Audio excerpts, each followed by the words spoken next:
Watching News at Prime, let's continue the coverage now around the United States President's threat to cut funding to South Africa. The ANC is blaming lobby group AfriForum for what it says is a campaign of misinformation on the Land Expropriation Act. ANC's first Deputy Secretary General and the party's chairperson of International Relations, Nomvula Mokonyane, is with me this afternoon in studio. Very good afternoon to you, ma'am. Afternoon, Oli, and afternoon to the viewers. Thank you indeed for making time for us. How does the ANC view this? The introduction is quite clear. You blame AfriForum. What, in your view, has caused the president of a powerful country such as the US to listen to a lobby group? I think part of what we are dealing with here is the extent of misinformation that has been done against South Africa, particularly around the progressive laws that we have taken.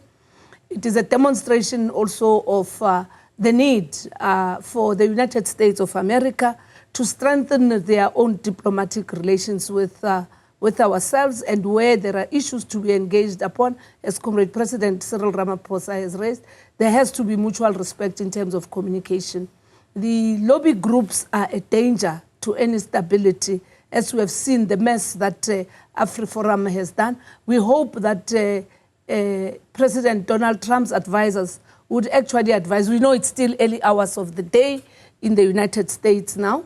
We hope that they would advise him and make him to understand, firstly, the Constitution of South Africa that gives guarantees, the Expropriation Act that also does not talk about haphazard land grab, but that gives certainty that it is primarily for good public use and for development. Fourthly, that on the issues of funding in terms of health and health interventions, it constitutes 17% of the total spent, as Comrade Aaron has spoken about. However, it is also something that can't just be a decision, but we do respect the sovereignty of that country. We do respect the fact that they are considering these issues. However, we believe that the situation could have been handled better.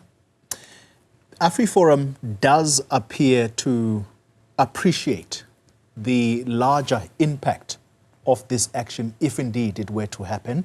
And they're saying that not everybody in South Africa should be punished. If anything, the President of the United States must target ANC leaders. It would appear that they are asking almost for targeted sanctions against the leaders of the ANC. How does that sit with you? How do you interpret that? That's very racist of them, very reactionary of them, very unpatriotic. We have a government that is led by the African National Congress. Our progressive policies actually are meant for uniting South Africans, for promoting equality, for ensuring that there's inclusivity. They are now exposed about their commitment and determination for racial discrimination and self-enrichment in terms of how they see these opportunities, because they know they stand to benefit if there is no expropriation for future public development and public use. They know, as a matter of fact, that if we get affected in terms of the non-funding of some of the programs such as HIV and AIDS, they stand to benefit through the private sector, and our own constituencies would be the ones that are going to be disadvantaged. But we'll have to also go back to the drawing board as a nation, even as a government, to say, if we have this kind of a situation, what then happens? If there's going to be a targeted act against individual leaders of the ANC and individual leaders of government, let it come. Let's see what it actually, how far it will actually go, because we all stand to benefit if there's mutual respect of sovereignty, of the constitutions and the rule of law. But we all stand to lose, because America itself stands to benefit in some of the programs that they themselves are sponsoring, including others beyond the health interventions and the undermining of the PEFA arrangements that we have always honored and been able to show that there is an impact. Nobody is indebted to the United States of America. The interesting comment comes from the Democratic Alliance, who are GNU partners in this new government, and they are saying while it may not be perfect, the Expropriation Act, but there is a misconception that has been, I guess, understood by President Trump, and that's why they support President Ramaphosa having a conversation with President Trump. How do you view the DA's stance on it? I think there's honesty in what they are raising, because the very Expropriation Act does give guarantee that the interventions don't actually take the form that AfriForum is actually alleging. And that we appreciate, because that's very patriotic. That is not even just about GNU, but it's in the good spirit of the South African Constitution and the laws of this country. It is so embarrassing also that you can find then such a supposed to be advanced democracy and its institutions that only through AfriForum there can then be a tweet that goes out and recklessly causes this kind of uncertainty and anxiety. But AfriForum must be known for what they are: racist, unpatriotic, very selfish, resisting towards doing away with discrimination and development. And one of the key things that led to wars of resistance in this country, which is the land issue. The other party here, ActionSA, we're hoping to speak to its leader, Herman Mashaba. He seems to hold a very, very strong stance that AfriForum should possibly be charged with treason, but we'll have to understand exactly where he comes from with that particular angle. But at the same time, I was listening to him earlier, he does suggest that, look, there's no doubt that there has been mismanagement of not just the economy, but the very many policies that the ANC has produced. How do you feel about the stance of the ActionSA that says, yes, while there has been bad governance, if we could sum it up that way, from the ANC, AfriForum must actually be charged with treason for what they're doing? We do acknowledge that there's been challenges over the past 30 years, but there's been a lot of good that has happened, including policies and implementation of policies. What has also been quite important is to appreciate that the Land Act, the NHI, the Bella Act were all signed under a GNU. We now have different forms of relations, even at a provincial and a local level, that also give everyone an opportunity to interact. As for what must happen to AfriForum, the immediate position that we hold is that they must be known for who they are. They are racists. They are people who cannot be trusted. They are not patriots. As to what law of this country have they violated, I don't think that it is still, it is timelessly for the ANC to then say they must be charged with treason. And by the way, I doubt if in our laws now we still have a law that can just be implemented through somebody just making an announcement. The days of Jimmy Kruger are gone. So there has to be processes to check, and then there must be enforcement of that law that helps to protect the sovereignty of our country. I have very little time with you.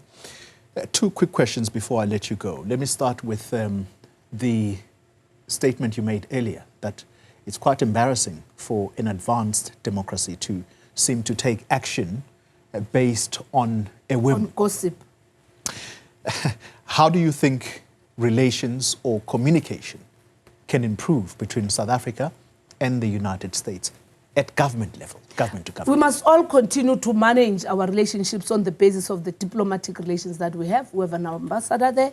We have our own president who's available to be contacted. We've got our own minister. We have binational relations signed through agreements with the United States of America. Let's go back, and I think it will be wiser for that supposed to be advanced democracy to appreciate that we must all be active on the basis of rules. If we're not going to have a rule-based relationship, we'll have this chaos.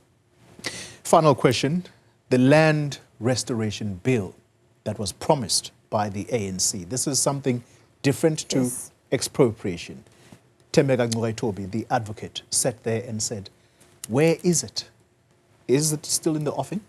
The Restoration Bill is very important because it also deals with indigenous communities, it deals with the issues of culture, it deals with the issues of the future even of provinces and how we put up systems of government for development in our country. Yeah. It is something that must also go into the national dialogue that South Africa is going to be having, as it has been pronounced by the President. It has to continue being a topic, a subject that we all must now come and talk about it. Now that also these others have shown that we are carrying a burden as the majority of South Africans to forever correct those that are committed to perpetual separate development. I have to squeeze this one in, please.